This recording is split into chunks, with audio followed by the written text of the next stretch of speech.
Chad Paris earned $2 million by age 21 selling t-shirts, but he wasn't happy working for someone else. He took a leap of faith at age 23 and created Paris Leaf, his own branding company, which is now going on 9 years of success. Thank you for joining us, Chad. Glad to be here. Let's kick it off how we kick off every episode of Night Talks. Take us back to the darkest night in your career. Ooh, the darkest night in my career.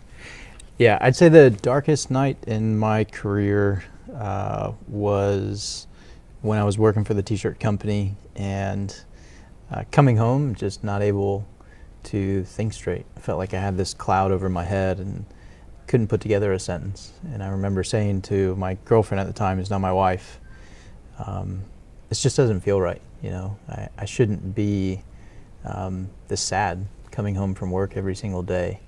And didn't realize it at the time. I think it was really just depression. But yeah, I just remember one day in particular where I just couldn't think straight. You know, just life wasn't clear anymore. I wasn't happy. And how did you make it out of that time, that difficult time? I think ultimately it helped when I left and stopped working day to day with the company that I was at. We moved down to Gainesville and I started working remotely for the same company for probably about 6 months. And I think just getting out of that toxic work environment was a really big start, but ultimately I didn't start to get back to myself until I left the company. I mean, I'd just become a pretty disenfranchised, kind of angry employee working for them. Were there any early signs in life that you were destined to be an entrepreneur? Yeah, so I'd say the two biggest things that were kind of the ingredients to the recipe of me becoming an entrepreneur were, one, I was just a terrible employee. Like I said, probably had over 100 jobs by the time I was 21, 22 years old. As I mentioned, always felt like everybody was an idiot. I would do it differently. Didn't like working for them, didn't like their leadership style, didn't feel inspired, didn't like coming into work for them.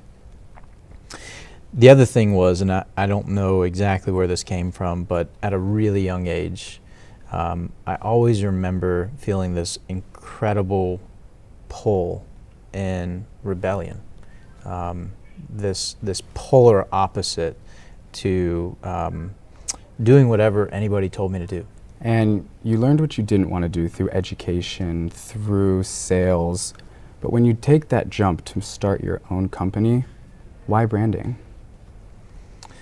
So it's interesting because brands evolve, right? You look at any company and their evolution is ultimately how the brand is kind of supposed to keep up.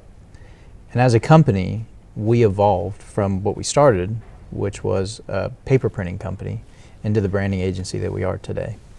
So part of it was market demands, and part of it was just opportunity. Actually, it's a funny story. There was an intern that we had hired that was just wicked talented, and we'd had some designers working for us. We were doing what we called branding, which was really just kind of logo design.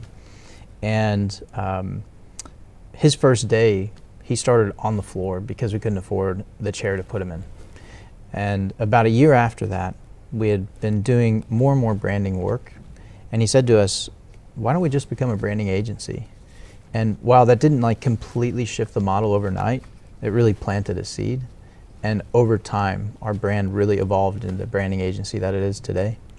The other side was market demand. We ended up landing a client out of the Silicon Valley that just closed a $100 million round of funding. They called us up one day because we had won a couple of awards for some websites that we had built, and said to us, I want you to reskin my website. Actually, the way he phrased it was, Shad, I want you to reskin my website. He's a French guy, right? And so I said to him, okay, that's fine. Let me ask you some questions. And over a couple of different conversations that we had with him, we heard things like it takes anywhere from half an hour to an hour and a half for somebody to truly understand what our product actually is. And there was an opportunity. There was a real problem there that a new website wasn't going to fix that. And so we came back to him with a proposal, and the proposal was very simple. Before we move on to building your website as you requested, we think we need to go all the way back to square one, start with research, build the brand, and then move into building a website for you. The cost is going to be a little bit different. It's going to be about 10 times more than the budget you originally asked. And he loved the idea. He went for it. And so that was really what started our journey, from that seed being planted from that intern to us ultimately evolving into a branding agency. But it still took time for us to continue to kind of hammer away at that stone to figure out what the statue was going to look like. What makes Paris Leaf different than the companies you've worked for in the past? Well, it took me a little while to start working in the design space. When I was at the t-shirt company, I got some great experience working with some really, really talented designers. Going from there to the marketing firm, that's where I got experience thinking more strategically. But it wasn't until we started our own thing, and then even a few years after that, that we evolved into this branding agency. So one thing people don't understand is that marketing, PR, advertising, and branding are all different subsidiaries of a similar industry, but they're not the same thing. A branding agency isn't always going to be in charge of marketing, like social media and things like that, just like a marketing firm's not necessarily going to be purchasing your billboards. An ad agency isn't necessarily going to be pushing you on different publications and pitching your story, right? So we're very, very different as far as the services that we offer from the company that I came from. The marketing firm was mostly just peddling promotional items at the end of the day. Whereas us, we're thinking so much more strategically about how to move two major needles. One is revenue, which most in our industry focus on. The other is employee engagement. And that is such a big part of what a brand is. I've never seen anybody become a billionaire by themselves. So you have to drive employee engagement. You have to inspire people. For us, what makes us different than anybody else in our industry is our core focus on one word, and that's purpose. Our job is to help companies and organizations find that one word, that purpose, and what drives them every single day, and what should get their employees out of bed every single day, and what other employees should come work at this company or this organization because their personal purpose aligns with the company's purpose. So purpose is really our major focus as an agency. And then, like a lot of other agencies, not everyone, actually very few agencies actually do great creative work in addition to that. They're not necessarily good copywriters, or they're not necessarily good designers, or they're not both. We've been able to marry all of them. So purpose, design, and writing all married together, plus the caliber of everything else that we do, from digital to print, anything else that we touch, it's all going to be the highest quality in the industry. What would you say is Paris Leaf's purpose? So it's very simple, but more importantly is how we got to that purpose. So first, I wanted to mention, our creative director has been a huge driving force in us finding our own purpose. It was a really great conversation that he and I were having on our way back from Daytona Beach. We were doing a pitch to a client, and I posed a very simple question. If you could boil down Paris Leaf's purpose into one word, what would that one word be? And he thought about it for a second, and I had an answer in the back of my head, but I wanted to hear what his was. And it was awesome because he said the exact same word I was thinking, and it was purpose. At the end of the day, our purpose is to help other organizations find their purpose, to display it, show it, name it, and make their mark. So, yeah, purpose. And Paris Leaf is going on 9 years as a company. What does it take to be a successful branding company? It goes back to perseverance. I'd say quality, caring a lot about the employees more than anything else. I mean, our creatives are our consultants, they're our driving force. If they're not happy, they're not going to produce and create the best work for our clients if they're not engaged. I'd say landing clients that really align with their values, that really inspire them, is going to be really important. Quality is everything, but it always comes back to perseverance. The agencies that I've seen that are the most successful are the ones that were able to stay in business for long enough to kind of land that landmark client and to use that as a platform to continue growing their agency. Our focus hasn't necessarily been on that as much. It's been trying to spread that out across maybe one step below those landmark clients and finding a handful of clients that we can really pump a lot of energy and passion into. The other thing I've seen with other agencies is when they land that landmark client, it gets really boring. You end up having a lot of turnover. You're super focused on that one client all the time, and that one employee or your group of employees are really laser focused on that landmark client. And so as a result, the work ends up getting boring. The quality of the work ends up kind of dying down. You end up kind of repeating the same sentences over and over again. So yeah, I'd say quality, perseverance, caring, those are all kind of the key fundamentals of our practice. So you've seized opportunities, found your purpose, created an ideal work environment, but what sacrifices have you made to get to where you are right now? Money. At first, and even if you look at like kind of an average over the years, I could be making so much more money going to work for somebody else, but I wouldn't get as much fulfillment every single day. It is not why I was put on this planet, is to help other people achieve their dreams. We do that through working with our clients. But more than anything else, and this was a great lesson that I learned early on, probably one of the first lessons my dad taught me when we finally opened our own doors. He said to me, "Son," he didn't say it like that, but he said, "If you do what you love, the money will follow."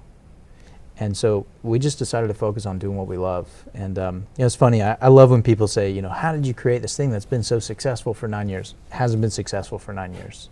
It's probably been successful for maybe like 6 or 7.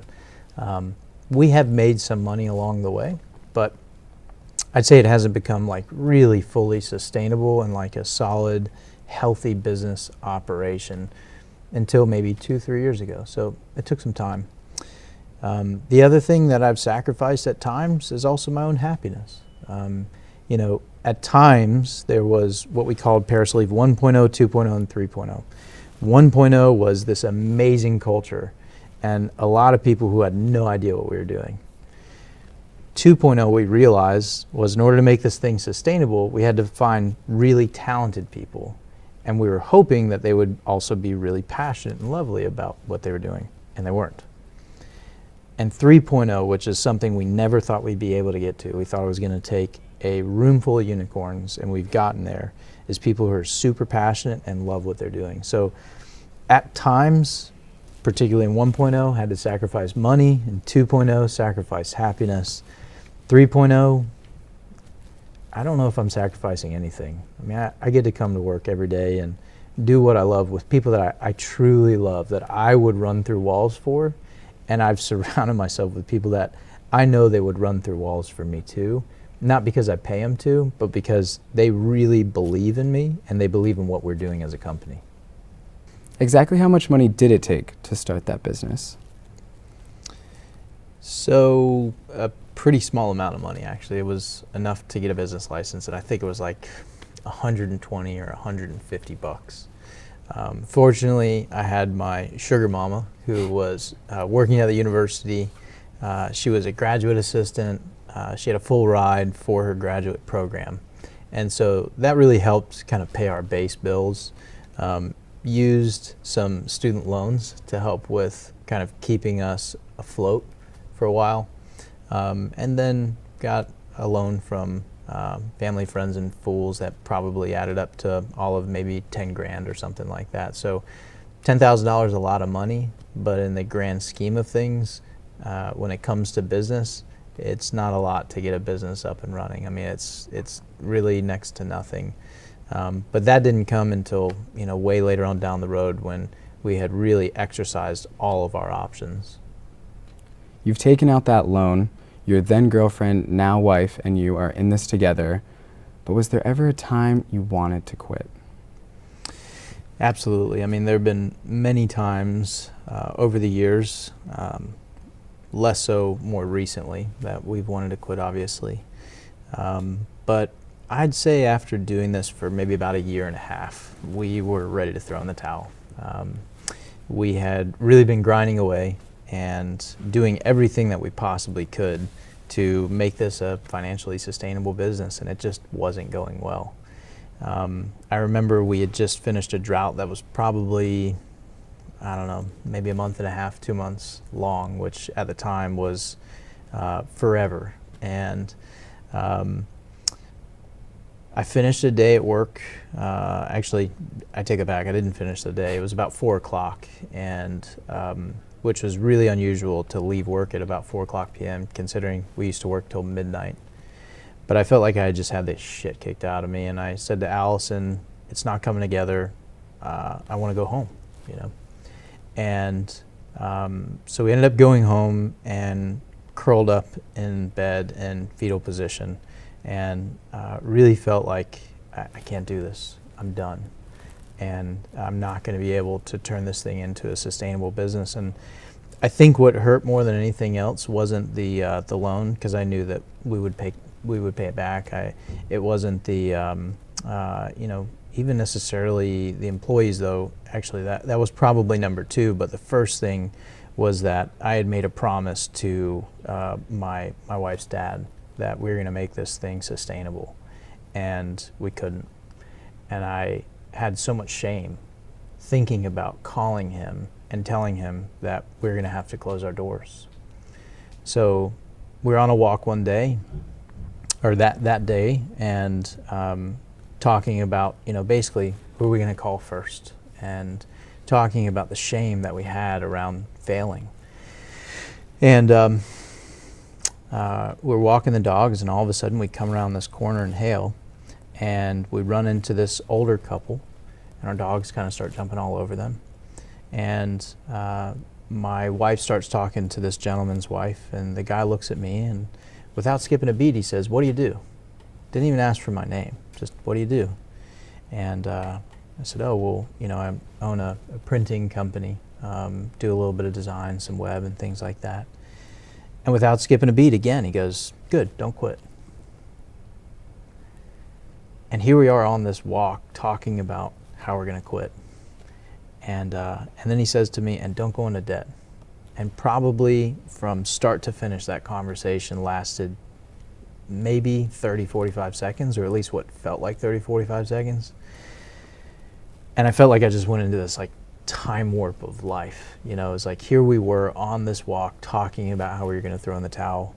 I do want to add that, and this is important for me, but I don't care what anybody else believes. That is not my purpose in adding this, but I had prayed that morning. I was so desperate, and I said, "Please help me."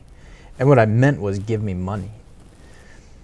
That guy was an answer to my prayer, and what the universe, or whatever you want to call it, gave me back instead was a life tool, as opposed to money. Because money would have only created a bridge that would have lasted maybe another month until it was time to be in that place of desperation again. This life lesson I learned was the most important life lesson I've learned in life or in business, that if anything is worth it, that if you're passionate about anything you do, then just take quitting off the table. Take it out of your mind as an option altogether. Just get it out of your mind. So the next day, I actually went to a conference. It was a Dave Ramsey conference called EntreLeadership. And I remember being invited to this thing, and I had invited a client of mine, and I couldn't tell him that I couldn't go. Keep in mind, we had just had this conversation with this older gentleman, and I thought, I have enough energy for maybe another 24 hours of work. I hope this is it. But I couldn't tell my client that, hey, I can't show up to this thing because I spent all your money, and I can't afford to get in. So I call the guy up who's organizing the thing. He said, listen, don't worry about it, I'll invoice you. And end up showing up to this conference. But again, here I am thinking, I need to be working right now. I need to be on the phone right now. I need to be grinding right now. And learned some incredible lessons that day. But at the end of the day, Dave Ramsey, he starts to close the thing out and he says to everybody, you know, I don't know what kind of entrepreneur you all are. I don't know why you were put on this planet, but if you were born to be an entrepreneur, if this is part of every fiber of your being, if you know that this is why you were put on this planet, I am begging you, do not quit. Don't quit. Don't you dare quit. I need you. Your company needs you. Your country needs you. Don't you dare quit on me. And he's like screaming at the top of his lungs. Anybody seen Dave Ramsey? Just total nut job. And then he wraps with, and don't go into debt. Thank you. And walks off the stage. And I'm like sobbing in front of my client. And I called the team up and I said, we're not quitting. We're not going to throw in the towel. It is not an option. We're going to figure it out. Your wife and business partner are obviously important to you, and you've been quoted saying that you're the average of the 5 people you surround yourself with most. Who are the rest of your top 5 and why? Yeah, it's a really another great question, Matt. And actually the tattoo that I have on my arm is a tattoo that me and 3 other guys all got together. It's a group of guys that I've been on this really incredible journey with for many years, and they mean the world to me. So they're incredibly kind, smart, loving, deep men that I have just so thoroughly enjoyed having as such a major part of my journey. And that's who I want to be. It's who I am. It's who my authentic self is, and so that's why I choose to surround myself with people like that, as well as my wife. And my wife's considered kind of the mama bear of the 4 of us, and keeps us all out of trouble.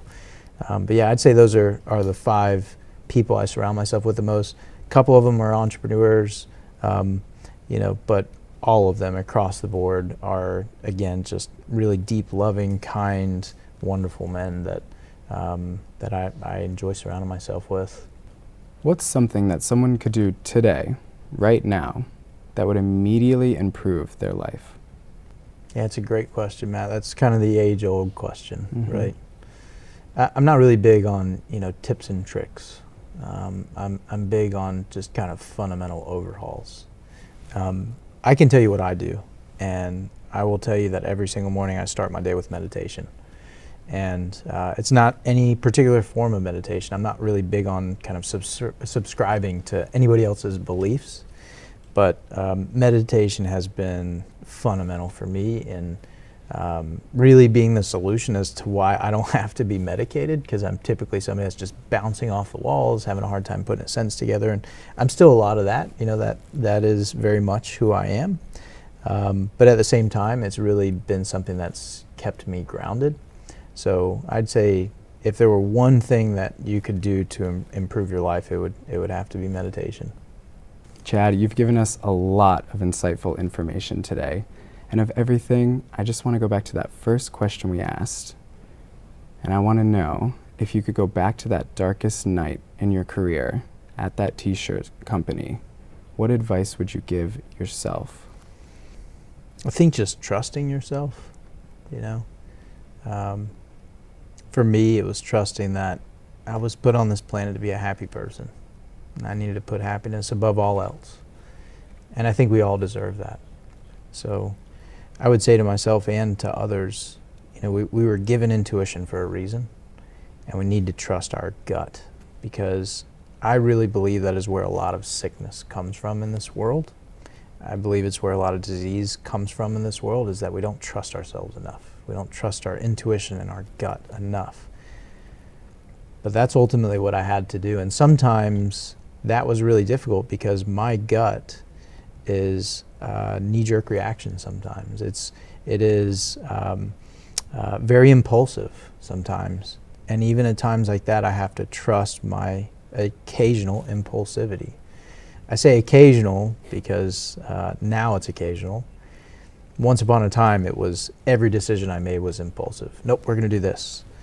But I think because of those others that I've surrounded myself with, they've really grounded me a lot more to be less impulsive. I think the older I've gotten, the more wise I've become just from life experience, the less impulsive I am. So, but it always comes back to trusting your gut, trusting yourself and your intuition.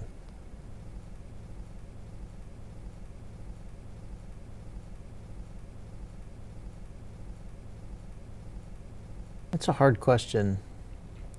I'd say the only major positive takeaways were a lot of what not to do. It was a lot of how not to treat your employees. On the more positive side, I did learn a lot about what really high quality design does and how powerful it can be. And at the other firm, learning how to think strategically, which is a part of my brain I didn't even know I could access.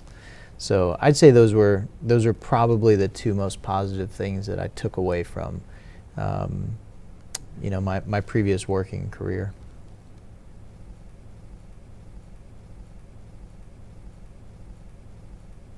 Yeah. So I would say that we interview clients similarly to how we interview employees.